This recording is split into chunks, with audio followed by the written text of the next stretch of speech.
Hi friends, இன்றைக்கி நம்ம ரொம்பவே சூப்பரான முட்டை மசாலா எப்படி செய்யுதுன்னு பார்க்கலாம். இது பார்த்திங்கன்னா ரொம்ப சூப்பராக இருக்கும். இந்த கிரேவி நம்ம சுட சுட சாதத்தோட, இட்லி, தோசை, பூரி, சப்பாத்தி எல்லாத்தோடு வச்சு சாப்பிட்றதுக்கும் ரொம்ப சூப்பராக இருக்கும். வாங்க, இது ரொம்ப ஈஸியாக செஞ்சிடலாம். வாங்க எப்படி செய்யுதுன்னு பார்க்கலாம். உங்களுக்கு எத்தனை முட்டை தேவையோ அந்தளவுக்கு நம்ம கொஞ்சமாக கல் உப்பு போட்டு நம்ம வேக வச்சு எடுத்து வச்சுக்கலாம். இப்போ ஒரு இரும்பு கடாய் எடுத்து வச்சுருக்கேன். அதில் ஒரு 3லேருந்து 4 டேபிள் ஸ்பூன் அளவுக்கு எண்ணெய் சேர்த்துக்கலாம். இப்போ நம்ம ஸ்பைசஸ்லாம் ஆட் பண்ணிக்கலாம். பட்டை, பிரிஞ்சி இலை, சோம்பு, கொஞ்சம் அனாசிப்பூ, 2 கிராம்பு, ஒரு ஏலக்காய், இது எல்லாமே சேர்த்துட்டு நல்லா நம்ம அது பொரியிற வரைக்கும் நம்ம விட்டுடலாம். இப்போ வெங்காயம் சேர்த்துறேன். நீங்கள் இந்த வெங்காயம் பார்த்திங்கன்னா உங்களோட இந்த கிரேவிக்கு ஏற்ற மாதிரி பார்த்துட்டு வெங்காயம் சேர்த்திக்கோங்க. உங்களுக்கு அதிகமான கிரேவி தேவைன்னா அதுக்கேற்ற மாதிரி பார்த்து வெங்காயம் சேர்த்திக்கோங்க. வெங்காயம் வதங்கிறதுக்கு நம்ம கொஞ்சமாக சால்ட்டு சேர்த்து நல்லா வதக்கிக்கலாம். ஒரு தக்காளி எடுத்திருக்கேன். தக்காளியும் சேர்த்துட்டு நல்லா வதக்கிக்கலாம். இது நம்ம சிக்கன் மட்டன்லாம் சாப்பிட்றத விட இந்த கிரேவி ரொம்ப சூப்பராக இருக்குங்க.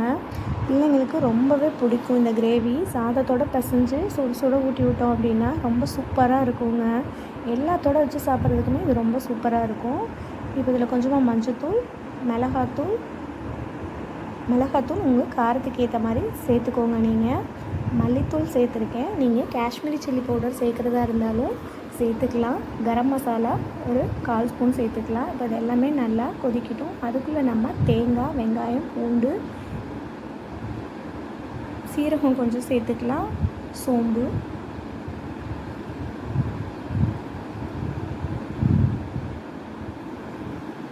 இது எல்லாமே சேர்த்துட்டு நல்லா நம்ம பேஸ்ட்டாக அரைச்சி எடுத்துக்கலாம். இப்போ நான் அரைச்ச எல்லாமே பார்த்திங்கன்னா உங்களோட கிரேவிக்கு ஏற்ற மாதிரி பார்த்து சேர்த்துக்கோங்க. இப்போது நம்ம அரைச்ச அந்த பேஸ்ட்டை நம்ம பாருங்கள், தக்காளி, வெங்காயம் எல்லாம் நல்லா வதங்கிடுச்சு. நம்ம சேர்த்த ஸ்பைசஸ்லாம் நல்லா எண்ணெய் பிரிஞ்சு வந்துருச்சு. இந்த ஸ்டேஜில் பார்த்திங்கன்னா நம்ம தேங்காய் அரைச்சதை ஊற்றிட்டு இந்த கிரேவிக்கு தேவையான அளவு உப்பும் சேர்த்துக்கலாம். உப்பு சேர்த்துட்டு இது நல்லா கொதிக்கட்டும். கொதிச்சோன்னே பார்த்திங்கன்னா நம்ம முட்டை வேக வச்சு எடுத்துருந்ததை லைட்டாக அந்த எட்ஜில் இந்த மாதிரி க்ராஸ் பண்ணிவிட்டு சேர்த்தோம் அப்படின்னா நம்ம அந்த கிரேவியெலாம் பார்த்திங்கன்னா நம்ம அப்போ தான் உள்ளே அந்த முட்டையில் நல்லா நமக்கு இறங்கும். நல்லா காரம் எல்லாமே அப்போ தான் நல்லாயிருக்கும். ஸோ இந்த மாதிரி சேர்த்துட்டோம் அப்படின்னா ஒரு 10 நிமிஷத்தில் நமக்கு சூப்பராக ரெடி ஆகிடுச்சு பாருங்கள் முட்டை கிரேவி. இது ரொம்பவே ஈஸிங்க. கண்டிப்பாக நீங்களும் ட்ரை பண்ணி பாருங்கள். கடைசியாக கொஞ்சமாக கொத்தமல்லி இலை தூவிட்டோம் அப்படின்னா சூப்பரான முட்டை கிரேவி நமக்கு ரெடி ஆயிடுச்சு.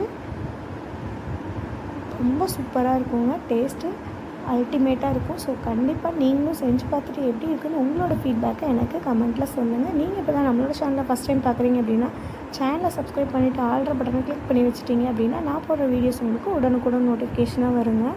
இப்போ பாருங்கள், நல்லா நமக்கு அந்த கிரேவிலாம் நமக்கு கொஞ்சம் நல்லா கெட்டியாக வந்துடுச்சு. சூப்பரான செமி கிரேவி சூப்பராக ரெடி ஆயிடுச்சு. உங்களுக்கு இன்னும் ரொம்ப நல்லா திக்காகணும் அப்படின்னா இன்னும் கொஞ்சம் நேரம் சிம் பண்ணி வச்சுருந்தீங்க அப்படின்னா நல்லா திக்காயிருங்க. நான் இன்றைக்கி சாதத்தோடு வச்சு சாப்பிட்றதுனால இந்த அளவுக்கு வச்சுருக்கேன். ஓகே ஃப்ரெண்ட்ஸ், பாய்.